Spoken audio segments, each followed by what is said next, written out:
We'll start off with George Siy on his assessment of the economy and the currency. George. In terms of the currency, to say that the U.S. Strength has nothing to do with fundamentals is maybe looking at it from a very traditional viewpoint where we're talking about the exchange of goods and services directly.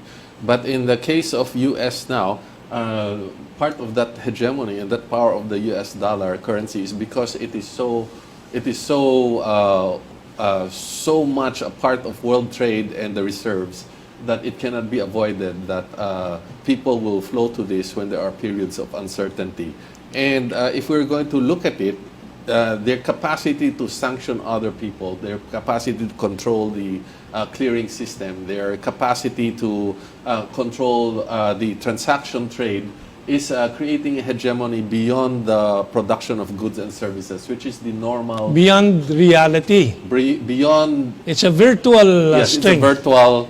And it's an economic strength because all the transactions are majority flowing through this currency. But what we can see now, this hegemony is weakening, but unlikely to reverse in a very short period because all these countries are now beginning to, Saudi Arabia, Iran, Russia, China, so many countries are beginning to do bilateral swaps and trades out there. So this will affect it. Nevertheless, the Philippines will be affected, and the Philippines is the weakest of the ASEAN currencies. So you agree with that? Yes, but the economy is not to be assessed on the currency alone. Yes. You have to look at the structure of the economy. So the Philippines, yes, the predictions now have lowered the Philippine prospects, but the Philippines has the possibility of moving it back up because in the last 10, 15 years, Philippines was the fastest growing, even faster than Vietnam.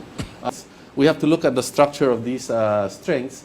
The Philippines are depending on strengths on the BPO, tourism, and OFWs that the OFWs have actually been very steady through the pandemic and through two financial crises, but the others like tourism has dropped to nearly nothing on an international basis, and we also have the BPOs continue to be a stable ground, but we are weak in manufacturing because of the infrastructure. However, our digital infrastructure has doubled in both access and speed in the last 6 years. And so we do have the capacity depending on how we allocate our funds and our attention. Because Before I go to Henry, yes. Just a side remark and question. What about Pogo? Does it contribute to some degree in helping the currency? The Pogo, our estimate is it contributed more than $1 billion a year directly from funding and from taxation. And a lot of people look at just the taxation. They're not looking at the informal taxation, which is greater, far greater than the formal taxation. But it's also creating a lot of instability. If our neighbors are getting investments because of technology companies, Samsung, manufacturing, why are we getting investments due to gambling? We have to find more sound fundamental basis because as we know, it has increased criminality substantially and we have to deal with those issues as well. We'll get back to George. Let's go now to Henry. What are your insights? Actually, number one thing is that the statement that is the strength of the US dollar is right and can be wrong. Why? If you look at the US dollar as its index or DXY, today it stands at 102, but 2 years ago it's 80. So the US dollar is really appreciated, but this thing is not happening the first time. In 1980, the US dollar also shoot up to 100 plus, but in the next 20 years it dropped back to 80.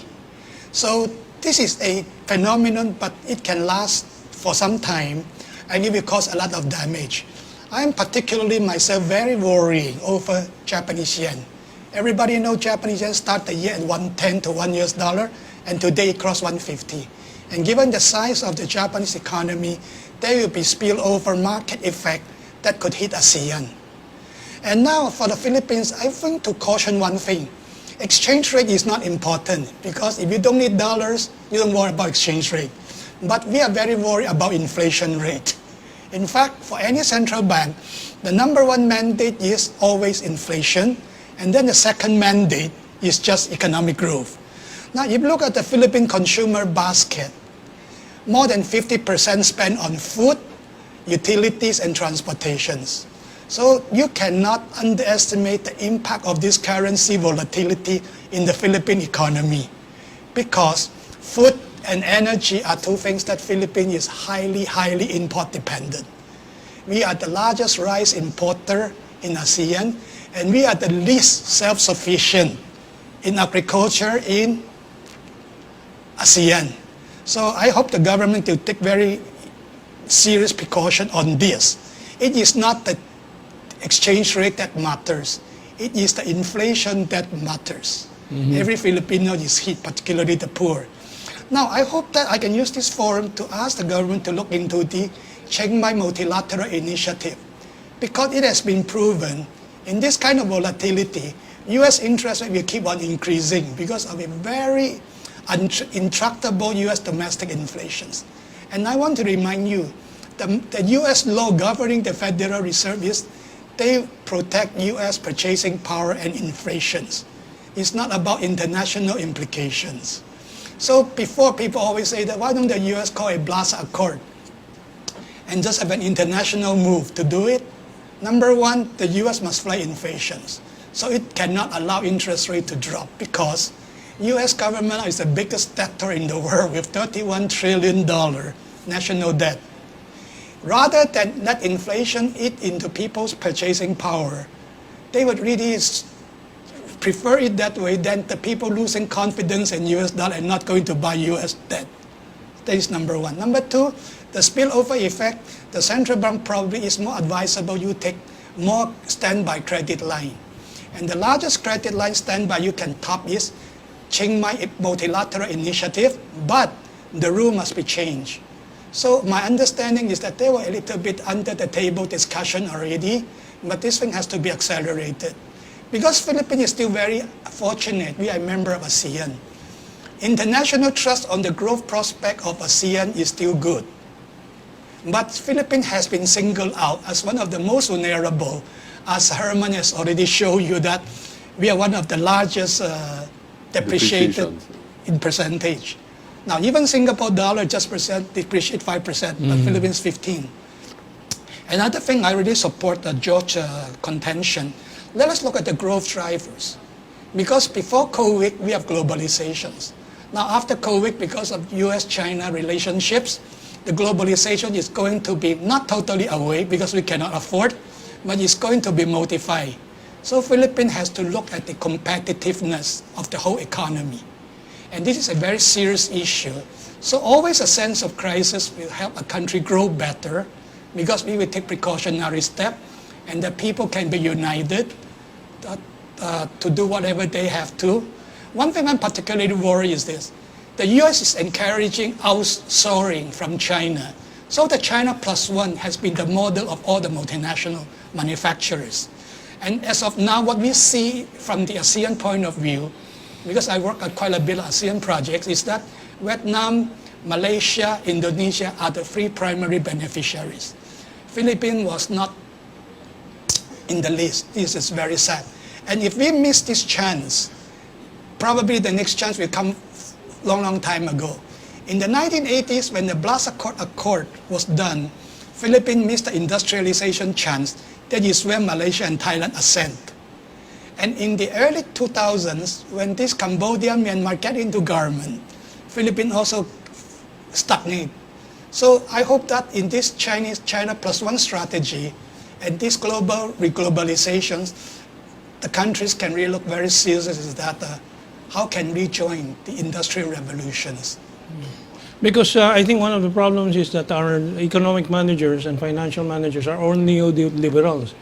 They're the yellows that came in with Cory Aquino and stayed on, even if the Aquino tradition or legacy has faded away already with the last Aquino government, with Noynoy Aquino. But the economic managers are still the same. They still are biased against domestic production in agriculture and prefer importation and so on. We see saw some chance of some degree of energy independence with the China-Philippine 60-40 oil gas deal, which was sabotaged by the American boy Locsin. If that had been, if that had been taken off 2-3 years ago, we might have some degree of some energy independence today. But it's really between the conflict between real economics, and MMT, modern monetary theory of just playing around with the money theory instead of focusing on the real economy. But we'll go back to that. Any reaction from George to what Henry presented? I think to what you discussed, I can point out that it's very clearly in that direction currently. It had reversed very substantially from the previous administration, because just as the administration entered, immediately both the Department of National Defense and Department of Finance immediately indicated their all-out support for U.S. positions, even though there was no issue that was brought up on this. They immediately said that if there's a war, the Philippines stands on the side of, I shall not mention. Yeah, so there's not necessary. But also, being in the different chambers of commerce, we had signed anti-money laundering provisions in a manner that is totally at the control of third parties. Unlike the other countries, they have the rules. They are going to question and they're going to ask. But here, basically, what the UN and what these institutions that are controlled by the US will say are the conditions that they have simply agreed to it. So we probably should be taking a more independent stance, as many of the countries are doing now. I totally agree with George and with Herman's view. Now, I just want to remind, because I was very lucky when I was studying for a PhD, my mentor is the assistant of Goh Keng Swee, the real economic architect of Singapore. So actually, Goh Keng Swee has a PhD from London School of Economics, but he always emphasized one point. When you make economic decisions, pragmatism should be the governing rules. We don't care about neoliberalism, Keynesian economics, this and that. So Philippines should be dictated by what happened on the ground. I think when President Marcos took over the agriculture portfolio, he already realized that how bad is the situation. And when I read in the newspaper about 300 peso onion, and then I read about this 100 peso sugar, all these kind of things are, we have been really neglecting on some very important field.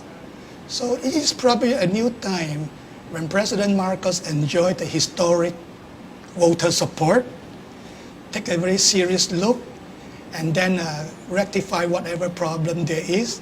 But what happened on the ground today is, when you are facing this kind of inflation, I must remind you one thing. Laos is self-sufficient on food. Even though it depreciates 65%, people don't care until he has to buy dollars, go overseas. If it doesn't go overseas, he can live well. But in the Philippines, even though our depreciation, 15% is already translated into something, now people start questioning the inflation figures, which is going to hurt the confidence a lot. Okay. Now, Russia managed to reverse their currency prospects. So as you earlier explained, it started before the Ukraine war, 80 rubles to the US dollar. But as the Ukraine war was launched and sanctions were imposed on Russia, that reversed, and Russia now is at 54, 55, 60 rubles to the dollar, strengthening against the dollar.